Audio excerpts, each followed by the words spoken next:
c'est de la cool, bienvenue sur ma chaîne YouTube. Alors aujourd'hui, je vais vous parler d'une anecdote, je vais encore vous raconter une histoire et puis prendre une moralité de cette histoire-là. D'accord? La moralité que l'histoire nous donne en fait. Alors, j'ai aménagé dans mon coin ici il y a 11-12 ans. D'accord? Il y a 12 ans. En août, là, ça va me faire 12 ans. 31 août, ça va me faire 12 ans que je suis à cette adresse-là.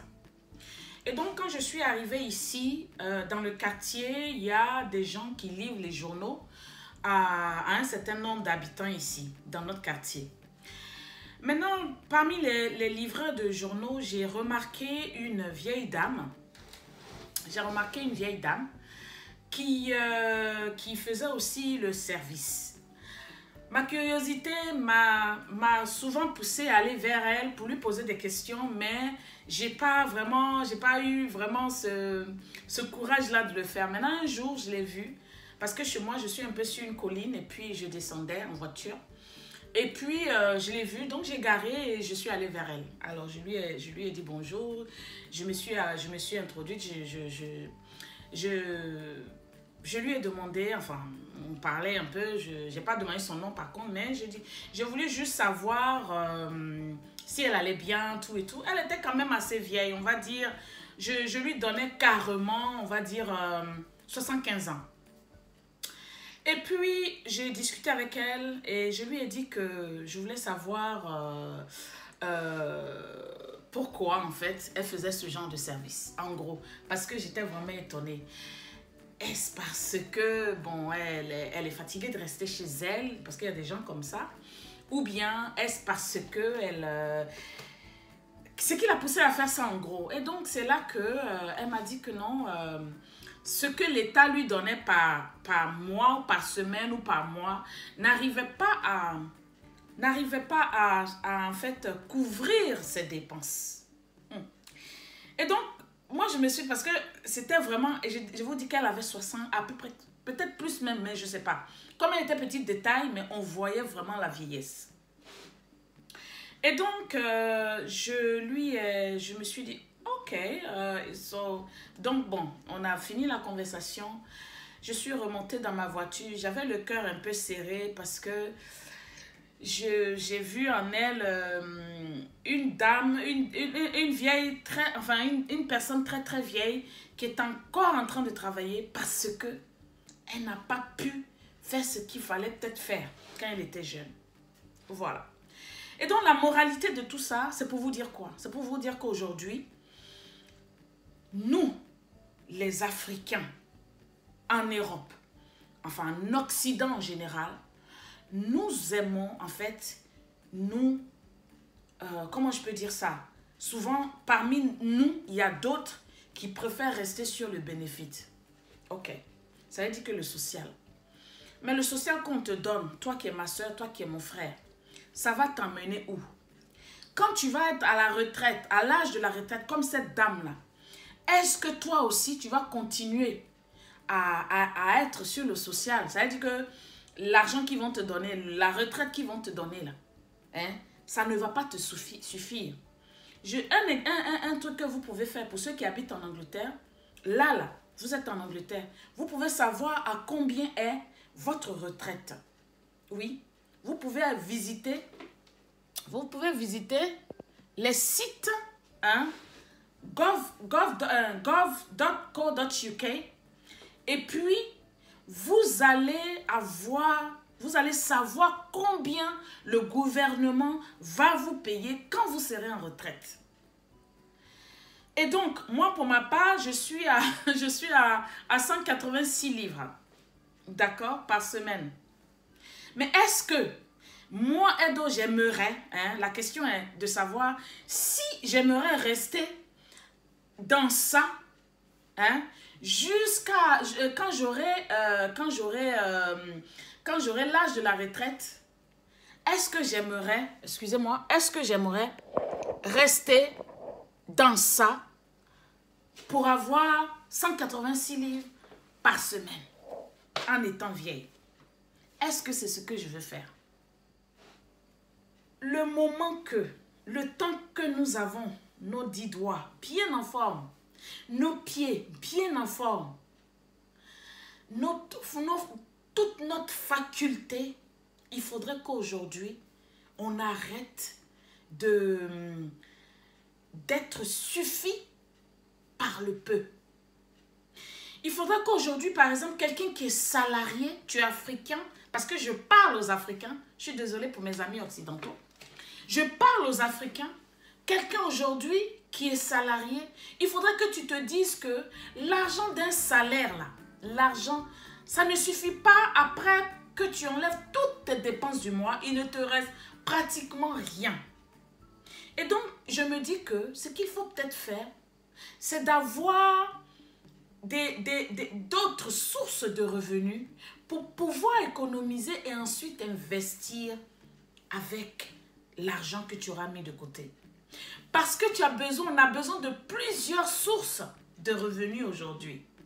On a besoin d'être suffisamment à l'aise financièrement quand on est à l'âge de retraite. On a besoin aujourd'hui d'avoir un surplus pour prendre ça et aller en Afrique et aider à bâtir l'Afrique. Bien sûr, en ayant votre argent, on ne dit pas d'aller donner l'argent cadeau. Non, je ne dis pas ça. Mais investir, rendre l'Afrique meilleure, c'est de ça que je parle. Alors cette vieille-là, vous pensez que quand elle était jeune, si elle avait fait le nécessaire, si elle avait si elle avait bien cotisé, vous pensez que elle allait être à peut-être 120 ou bien 100 livres par semaine? Non. Il faudrait qu'aujourd'hui, surtout nous, la diaspora, si tu es quelqu'un de la diaspora, tu as vu cette vidéo et puis tu es encore couché chez toi, il faudrait te dire que ces bénéfices-là, un jour, ça va s'arrêter. Et là, nous-mêmes, on voit comment les choses se passent. Il faudrait qu'on se dise ça. Il faudrait qu'aujourd'hui, on se fasse une idée. Nous ne sommes pas ici chez nous. Nous sommes ici, on est venus, il y a d'autres, chacun d'entre nous connaît son histoire, sait comment il est arrivé dans ce pays. Dans le pays où il est son pays d'accueil, chacun sait comment il est venu. D'autres sont venus à la nage. D'autres sont venus par visa. D'autres sont venus comme étudiants. D'autres sont venus comme épouses. D'autres sont venus comme époux. Vous comprenez? Chacun de nous a son histoire. Mais on veut rendre cette histoire-là meilleure. Et donc, le conseil que j'ai à vous donner aujourd'hui, par cette histoire de cette vieille dame, qui est dans son pays, qui est sur sa terre natale, parce que c'est une blanche, vous comprenez? Parce que c'est une européenne, c'est une anglaise. Alors, si elle est dans son pays, et puis à 75 ans, 80 ans, elle est en train de faire ce genre de boulot, qu'est-ce que nous autres, là, on va être? Si ce n'est pas maintenant que nous sommes jeunes, on doit commencer à diversifier, à ne pas juste se contenter d'être salarié. Vous pouvez être salarié, mais il faut diversifier, il faut essayer d'avoir quelque chose à côté. Une ou deux activités de côté. Comme ça, par mois, vous savez que si je n'ai pas ici, j'ai de l'autre côté. Et puis tout vient, c'est comme ça. C'est à ça que nous aujourd'hui, moi en tout cas, je m'inspire.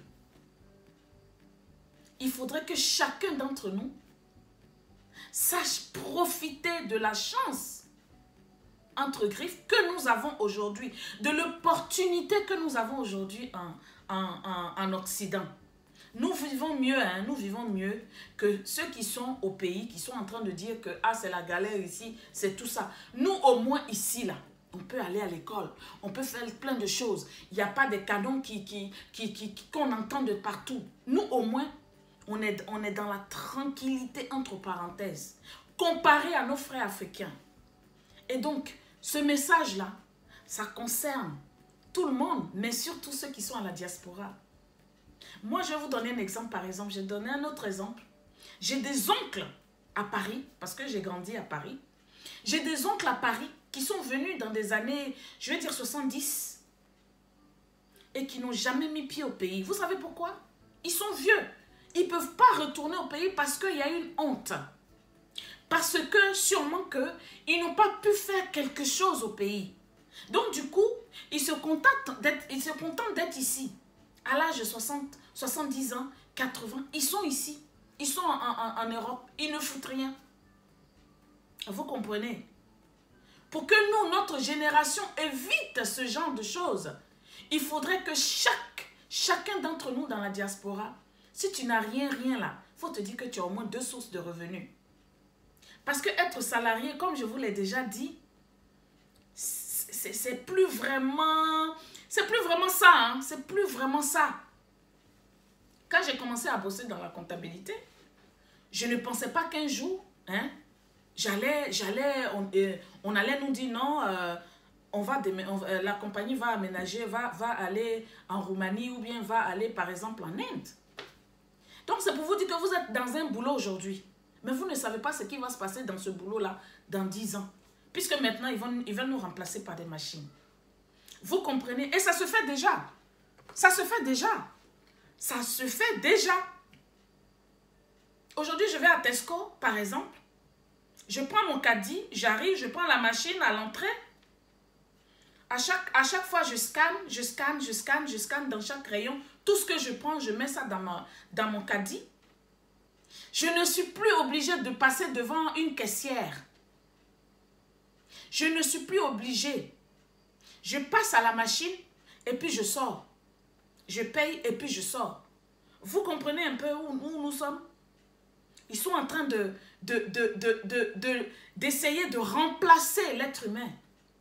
Alors, c'est dans quel domaine aujourd'hui on peut dire qu'on ne peut pas être, ils ne vont pas nous remplacer? Dans quel domaine? Vous comprenez? Donc, il faudrait vraiment que chacun d'entre nous commence déjà à se diversifier. D'accord?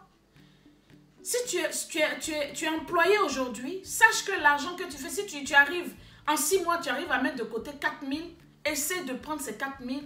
Il y a des gens aujourd'hui, je ne dis pas que c'est ce qu'il faut faire, mais il y a des gens aujourd'hui qui font des placements d'argent en bourse. Il y a des gens aujourd'hui qui ont des petits commerces. Il y a des gens aujourd'hui qui se lancent dans l'immobilier et ainsi de suite. Et en parlant de l'immobilier, moi par exemple, j'ai un petit coin où je reste quand je vais au pays. Avant, c'était les hôtels, tout et tout. Mais maintenant, quand je vais quelque part au pays, j'ai chez moi. Et quand je ne suis pas chez moi, je loue. J'ai le Airbnb. Maintenant, l'idée de business que je vais donner à quelqu'un qui se demande, mais qu'est-ce que je peux faire, tout et tout. Toi qui es par exemple au pays, tu as peut-être un boulot au pays. Tu es très flexible. Tu peux approcher les gens qui ont les Airbnb, qui ont des maisons, qui ont mis l'annonce sur Airbnb, qui sont en Europe, mais qui ont mis l'annonce sur leur maison sur Airbnb. Tu t'en vas, tu prends leur email, ou bien tu les contactes en privé, et puis tu leur demandes s'ils ont besoin de ton aide. Tout ce que toi tu as à faire, c'est d'être là quand l'invité arrive. Tu peux aller chercher la personne à l'aéroport, tu peux aller pour lui donner les clés, tu peux rentrer, faire le tour de la maison, employer d'autres personnes, mais toi-même tu peux faire le ménage. Et tout ça, tu ajoutes dans le prix. Donc si par exemple, je vous donne un exemple, par jour, le loyer de la maison est à 25 000, ou bien 20 000, on va dire, vous ajoutez 5 000. Et c'est ce deal-là que vous pouvez faire. Donc, ça veut dire qu'il y a des choses que vous pouvez faire aujourd'hui sans avoir besoin d'argent. Vous pouvez faire des démarches sans avoir besoin d'argent. L'histoire de Airbnb. Pour ceux qui connaissent ça, il y a beaucoup de propriétés aujourd'hui qui sont sur Airbnb de la Côte d'Ivoire, de l'Afrique. Vous comprenez? Donc, vous pouvez profiter de ce truc-là et puis vous un peu rentrer quelque part. Quand j'entends les gens qui me disent qu'ils sont au chômage, ça me fait très mal. Je me dis, mais c'est pas possible. Il y a tellement d'idées, il y a tellement de solutions. Trouve-toi une idée et puis demande-toi si ton idée là, ça peut être solution à quelque chose. J'ai déjà essayé et puis ça n'a pas marché. On m'a déjà doublé ma famille. Oh, on a tout entendu. On a tout entendu. Pour ne pas finir comme cette vieille là en Europe ici là. C'est ce qu'il faut faire.